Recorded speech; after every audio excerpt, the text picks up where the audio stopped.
Merry meet and welcome to Psalmic Saturday here at Ariel's Corner. This is Ariel Gatoga and we are streaming live on YouTube. Thank you so much for being here today. I'm hoping you're having a wonderful day. Moderating today for us, why can't I see? I'm sorry. Moderating today for us are the lovely Honey Paw and the lovely Dre. Thank you so much, moderators. And thanks again for everybody for joining us today. We are doing a psalm spell, and then we do have a premiere at 11 a.m. That's about 42 minutes from now. And if you want to join us on the premiere, which I hope you do, you can just hang out through the exit music and you should be given a link right to the premiere. Otherwise, just find our channel on YouTube and it's right there. Let's see, our website is located at arielscorner.com, arielscorner.com, and that's where you can find all of our courses and booklets, free lectures, guided meditations, all kinds of cool stuff. I'm doing my very best today. I have a horrible sinus infection, so the doctors put me on some antibiotics, which somehow I didn't know they could do this. It kind of screwed up my sleep, so I'm a little bit out of it. So if I'm not as chipper as I normally am, I'm up. That's why. It's nothing serious. I should be fine in a day or two. Let's see. If you would like to donate to this channel, you can do that by going to paypal.me/Ariel Gatoga, paypal.me/Ariel Gatoga, or online here on YouTube. You could use a super sticker or super chat if you're live, or a super thanks if you're on a restream. We do appreciate your support. We also have a shop, and that's at arielscornershop.com, arielscornershop.com. Does that do it? Oh yeah, we have a chat thread going. So if you have anything that you'd like to chat about, you can chat amongst yourselves, or if you have a question for me personally, you can put it right in the chat thread. This isn't a super long psalm, so I should have some time to take a question or two if there happen to be any. All right, I guess that's it. Let's get going. Yahoo! Today we are working Psalm 5. In traditional psalm magic, Psalm 5 is used for any special needs or spiritual favors. It's used to promote spiritual growth, also for help in dealing with authority figures. If you're looking for a raise, if you're looking for a promotion, or some kind of anything from an authority figure that you want a favor from, this is a go-to for that. It's also used for help with the law.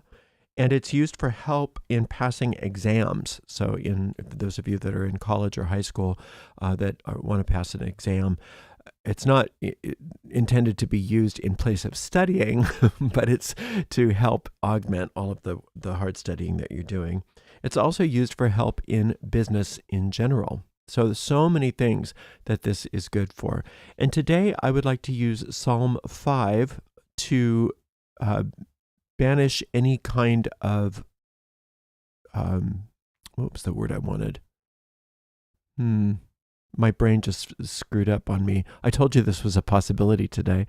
What was I thinking of? I want to use it for banishing any kind of anguish. There it is. Any kind of anguish that you have about anything whatsoever. The way we work psalm magic is very simple and effective. You take the psalm in question and you speak it out loud all the way through once without stopping. We call this an incantation. After you've finished that recitation, you go back through the psalm and take it one verse at a time, and you dig for what we call hidden or occult meanings behind each word or behind each verse. Hidden or occult meanings that lie behind each verse. And you just do your best. You don't have to worry about if you're an expert at this or not. Just anything that you feel pulled toward. It's similar to maybe a tarot reading. You do your best to follow the symbols and see what they're speaking to.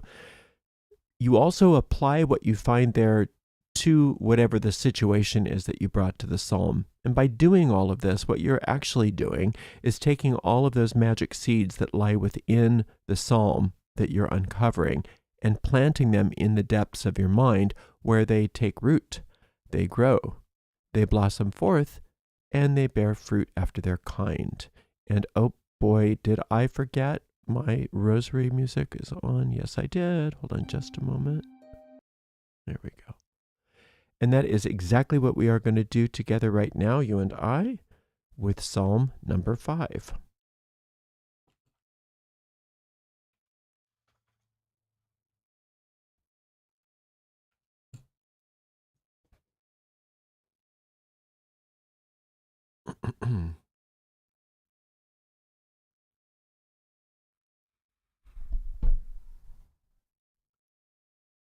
Give ear to my words, O Lord, consider my meditation. Hearken unto the voice of my cry, my King and my God, for unto thee will I pray. My voice shalt thou hear in the morning, O Lord. In the morning will I direct my prayer unto thee, and will look up. For thou art not a God that hath pleasure in wickedness, neither shall evil dwell within thee. Neither shall evil dwell with thee. The foolish shall not stand in thy sight. Thou hatest all workers of iniquity. Thou shalt destroy them that speak leasing. The Lord will abhor the bloody and deceitful man. But as for me, I will come into thy house in the multitude of thy mercy. In thy fear will I worship toward thy holy temple.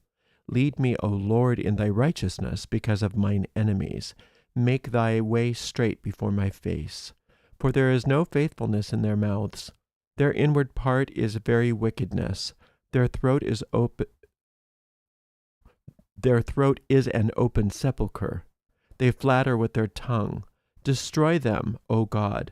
Let them fall by their own counsels. Cast them out in the multitude of their transgressions, for they have rebelled against thee. But let all those that put their trust in thee rejoice.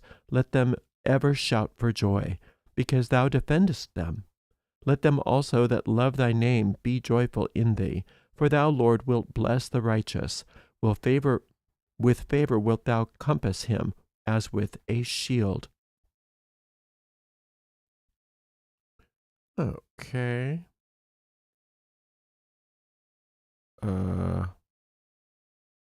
Okay, here we go. So it starts out like many psalms do, with a calling out or an invocation unto the Lord. And it was interesting. Somebody just asked me online the other day, should I do an invocation prior to working a psalm? And you can, but the psalm itself is an invocation. So it's pretty all inclusive. You don't really need anything other than the psalm, but you can. Anyway, so it starts out with, give ear to my words, O Lord, consider my meditation. So the infinite is what we're talking about when we say Lord, and the infinite meaning the one power, the one source, the one force. And there's only oneness in there. And the idea that there is this one source is comforting and empowering when we're coming up against anything that we need to banish. Because anything that is with this force anything that this force is for, nothing can be against. So when you're working on your banishing today with this, you are aligning yourself with that which cannot be thwarted. Nothing can go up against it. There is only this power. And when it says, O Lord, consider my meditation, well, before we do that, when it says, give ear to my words, it's not as if the infinite is ignoring you until you say, hello, to call you up and make sure you hear me. It's that the responsiveness of the infinite is activated by our calling out. So we have to be the ones that start everything. We can't, a lot of people just expect the infinite to do everything for them. And it will if you ask for it. But you have to be the one to start it, because we have free will. And that's a very important thing to remind ourselves, that we have freedom to think anything we want to think. And if we are wanting help, that help is available to us. But if that help just came in without us asking for it, that would be akin to an attack. And the universe doesn't attack. The Lord in the Psalms does not attack. So once we ask for the help, then the help is granted. But we also have to allow the help to come through us. A lot of times I know many of us will think that we're asking for help, but we say, oh, help me, help me, help me. And then we rush in and start doing things ourselves. So when we ask for help, we have to listen. And it's saying, consider my meditation. Meditation is a passive state. So you're calling out and then you're receiving. You call out and then you receive. If you think of the first two elements of creation, there's fire and then there's water. There's a positive and a negative on a battery. There's got to be the two together. So you have to call out and then you become receptive and passive. Hearken unto the voice of my cry, my King and my God, for unto thee will I pray. It's a similar... Oh, I just accidentally hit the wrong button. I just lost it here. Hold on a second. There it is. When it says, hearken unto the voice of my cry, my King, my God, for unto thee will I pray. It's reiterating the same thing, but then it's giving extra verbiage to what this force is. This force is the king and the God of this person that's making the petition. So if you hearken back to these ancient days of monarchy, the king was the ruler of all that was. Nothing could go up against the king. So the king, in this sense, is the monarch of all monarchs, the monarch of the entire universe. So it's reiterating that idea that there is nothing that can thwart this power. My voice shalt thou hear in the morning, O Lord. In the morning will I direct my prayer unto thee and will look up. First thing. In the morning means first thing. I'm going to start with you. That's my go-to is you. So the first thing I do is call out to the infinite.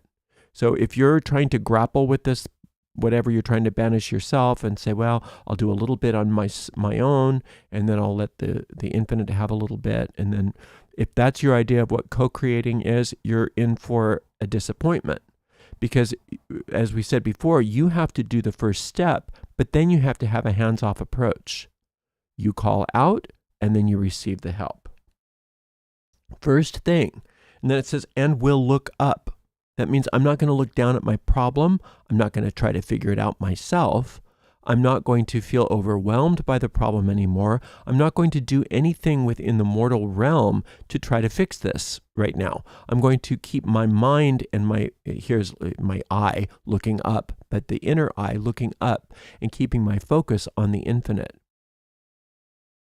For thou art not a God that hath pleasure in wickedness, neither shall evil dwell with thee. So whatever it is that you're trying to banish, you're understanding that the infinite doesn't want that for you either. The infinite doesn't want you to have whatever this is that you're trying to banish. So if you're going through some awful experience internally, externally, that's not the infinite's will for you. And when you understand that, it makes it so much easier for you to receive the help that you need. But so many of us have been programmed by our upbringings and things like that it's holy to suffer, and that the infinite is testing us, and that this is a school where we have to learn hard lessons. And then we kind of get this idea that the infinite's a bully, and that if, maybe eventually if we let it beat us up enough, that it'll be nice to us one day. And it's being very clear here that thou art not a God that hath pleasure in wickedness, neither shall evil dwell with thee. None of that's true. So you've got to let go of all of those preconceived notions that you have to somehow go through problems in order to be good enough. The infinite doesn't will this for you, and so your desire to banish this is also the infinite's desire. The foolish shall not stand in thy sight. Thou hatest all workers of iniquity. And the workers of iniquity in this particular sense is that which you're trying to banish. Now, we can also go below the surface a little bit farther and say the cause of this problem is also something that the infinite doesn't countenance. whatever the cause of this problem is. But ultimately, we have to take responsibility for the fact that the cause of all of our problems lies in our own ego mind, our own feeling of separateness. So it's not that we are blaming ourselves when we have a problem. We're not saying, why did I create this for myself? But we do have to take responsibility for the fact that we have a habit of thinking separately from the infinite that does keep our problems in place and does thwart the universe from being able to sort things out for us. So many of our problems would just sort themselves out if we weren't so dedicated in our beliefs about ourselves and our world and things like that. So we're just going to take a break from all of that right now. We're not going to give the power to the foolish. It's what it's saying, the foolish shall not stand in thy sight, and the workers of iniquity. Whatever it is, whether it's internally that's keeping this problem in place, or externally that's happening to us and we have nothing to do with it, it doesn't matter. We're taking a moment to recognize that this is not the will of the infinite, and that we have every right to be freed from this. Because if we don't understand that we have the right to be freed from this and that this isn't the infinite's will for us, then we're just spinning our wheels. If we have some sort of a sneaking suspicion and belief that we have to go through this, then again, the infinite has to wait for us to change our minds. Here we go. Thou shalt destroy them that speak leasing. The Lord will abhor the bloody and deceitful man. Now, the bloody, deceitful man that speaks leasing is that part of the mind, the ego mind, that wants to keep us separate from our good. Why do we even have this? Because we got into the habit of it. Why do people smoke? I remember when I was a little kid and people were smoking cigarettes and everybody was talking about how it creates cancer and it's so bad for you. And I said, well, why do they do it? And somebody said, well, it's an addiction. And I didn't understand what that meant. Well, why don't they just stop? Why don't they just stop? Because it's a habit. And I didn't understand that as a little kid. It wasn't until much later, after I got addicted to cigarettes, that I understood what that meant. And it's a very similar thing with us, with our own ego minds. We're addicted to those things. We're addicted to these thought processes, these thought habits that keep us feeling separate. So it's us that's giving permission and asking, thou shalt destroy them that speak leasing. The Lord will abhor the bloody and deceitful man. Please destroy within my own mind everything that hangs on to whatever it is that I'm trying to get rid of. But as for me, I will come into thy house in the multitude of thy mercy, and in thy fear will I worship toward thy holy temple. This is a very powerful verse. There's so many symbols here, and we don't have to go through all of them because that would take us all day just on this one verse. But the multitude of mercy, first and foremost, is the infinite's desire for you to be happy. The infinite desires for you to be happy in all ways.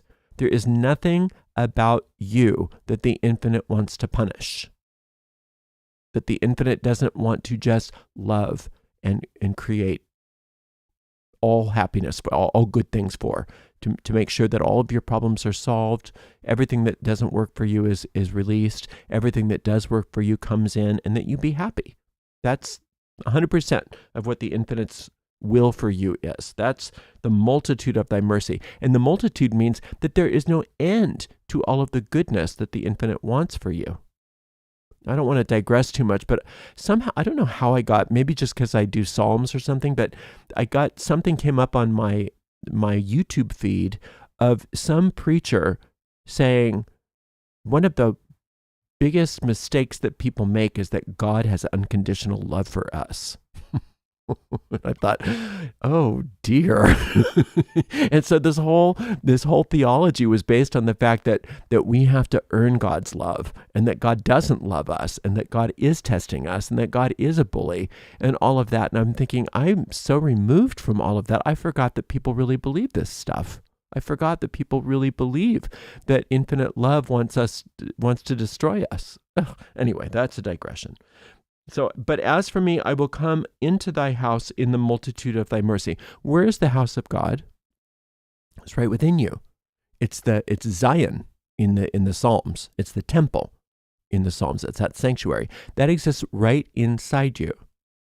And in the New Testament, the character named Jesus called it the kingdom of the heavens, which many of us will actually put a location right behind the heart, right behind our heart chakra.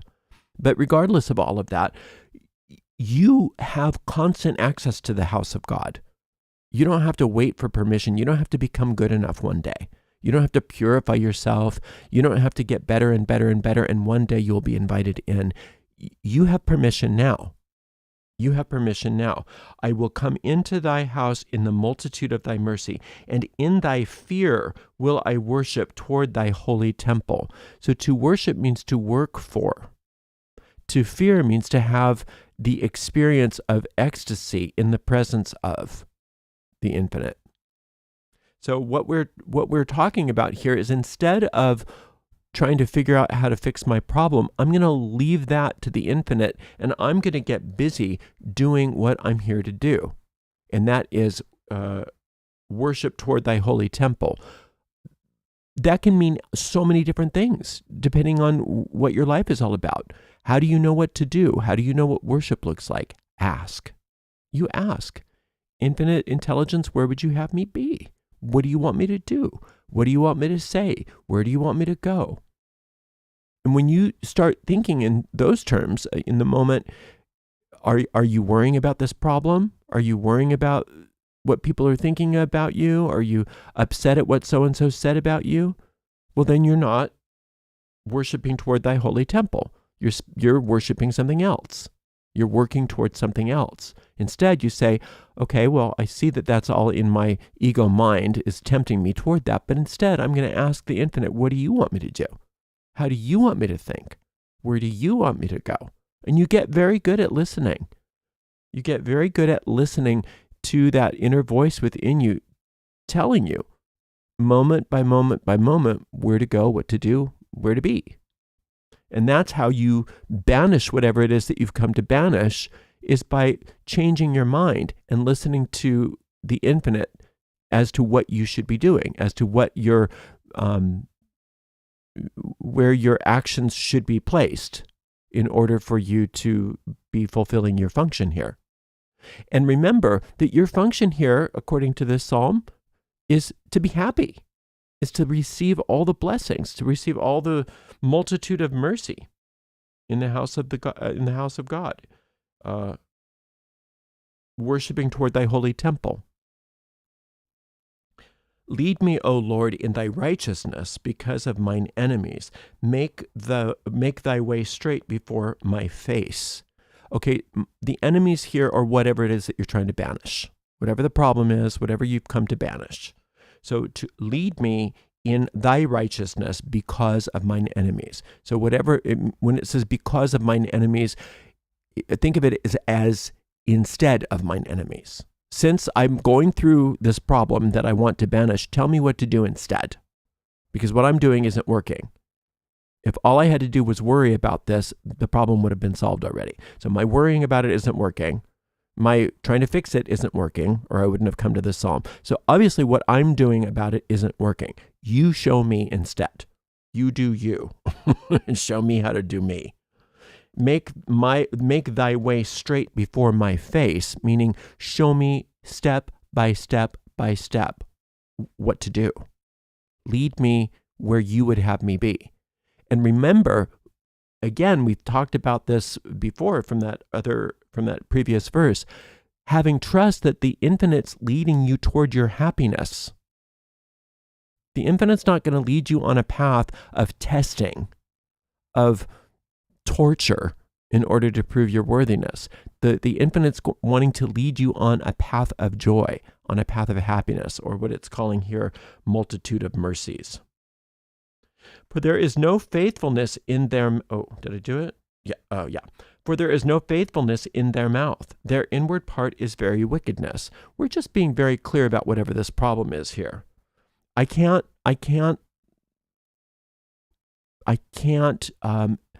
if I'm trying to make sense of it myself, I'm just spinning my wheels. I remember working with a psych tech once, and they said the biggest thing that they had to remember when they were dealing with people with severe mental illness is to stop trying to make sense of it. Because when they start trying to make sense of it, they get sucked into it themselves, and they start exhibiting the same symptoms of mental illness. And so what they had to learn how to do was not try to figure out what it was that they were trying to say or do, and just let it be what it is. And it's similar here. For there is no faithfulness in their mouth. Their inward part is very wickedness. Don't try to figure this out. Don't try to make sense of the problem. Just let it go and let the infinite handle it for you. Their throat is an open sepulcher. They flatter with their tongue. So it's showing you that trying to figure this out for yourself is the way of death, the sepulcher, that tomb. So trying to figure out this problem myself and banish it myself obviously hasn't worked, or I wouldn't have come here. And to continue going down that path is going to be disastrous for me. So I'm not doing that anymore because it's calling to me. It's always calling to me. They flatter with their tongue. This problem is always calling me back. Maybe you could figure it out this way. Maybe you should try this. Maybe you should try that. Enough. No, I'm not listening to my problem anymore. I'm only listening to the infinite. It'll tell me what to do. Destroy thou them, O God. Let them fall by their own counsels. Let the problem dissolve itself. Let evil destroy itself. It always collapses in on itself if I don't give it any life force, because the problem doesn't have life force of its own. It's not the will of the infinite. Therefore, the only way it can stay alive is if I keep it alive, if I give it CPR. I'm not doing that anymore. Let them out in the multitude of their transgressions. Cast them out in the multitudes. Okay, we're going to do this for real. Cast them out in the multitude of their transgressions, for they have rebelled against thee. My problem is a transgression against the infinite itself. And if it's a transgression against the infinite, it's also a transgression against me. If it's a transgression against me, it's a transgression against the infinite, because we are one. The only time that we aren't one is when I believe in my own habit of thinking that I'm separate from the infinite. But in reality, that's not true. The infinite knows that's not true. It's just that we have the freedom to think that that's true. The infinite knows we're not separate. The infinite knows that you don't need this problem. The infinite knows that you have not only every right, but every ability to be healed of this problem and for this problem to go away. But let all those that put their trust in thee rejoice. Now, let all those, we're talking about those people, and those people are thoughts. So let all of my thoughts put their trust in the infinite. I'm not going to waste any of my people, any of my thoughts on the problem anymore. I'm not going to do it. I'm not wasting my resources on this road to nowhere, on this road to an open sepulcher, this road to death. I'm not doing it anymore. Let them ever shout for joy because thou defendest them. When it says that the infinite defends you, it means that the infinite knows that this isn't real. The infinite knows that this isn't something that you have to go through. The infinite already knows that you are, in effect, healed of this. This is already banished. But until you're willing to let it go, it can't do much for you. So this is really an exercise in detaching from this problem altogether and letting it die. And what do you do with your mind? Turn it on to the infinite. That's the best use of the mind, is considering the infinite. Let them ever shout for joy because thou defendest them. Let them also that love thy name be joyful in thee. Giving you so much to do here. If you can think of the names of the infinite when instead of the problem, it gives your mind something good to do. It gives your mind something productive to do that will help you. So the names of the infinite are simply the qualities. Infinite life, infinite soul, infinite spirit, infinite intelligence, infinite truth, infinite love, infinite law, infinite presence. These are names of God, if you will. So you think about that. You think about how not only am I not separate from the infinite, but there's qualities of the infinite that I'm not separate from. And I can think of them very clearly. I can think of what these things are. And so let them also that love thy name be joyful in thee. That's how you are joyful in the infinite, is by thinking about it, using your mind to think about the qualities of the divine. For thou, Lord, wilt bless the righteous. And it's almost kind of redundant to say will bless the righteous. You do bless the righteous here and now. And who's the righteous? You are. You were created righteous. The only thing about you that's not righteous is that which isn't real. And that's the stuff that can fall away if you stop giving it life force. And that includes whatever it is that you're trying to banish. So you are righteous. In your righteous means right thinking, in your right mind. In your right mind, you are already one with the infinite and you know it. So anything that doesn't look like that, we're willing to let those things go and be clear only in your righteousness. Be aware only of the truth, which is your righteousness. And you were created righteous, and you can't uncreate your righteousness. You can't make yourself unrighteous. I don't care what any preacher tells you or has told you.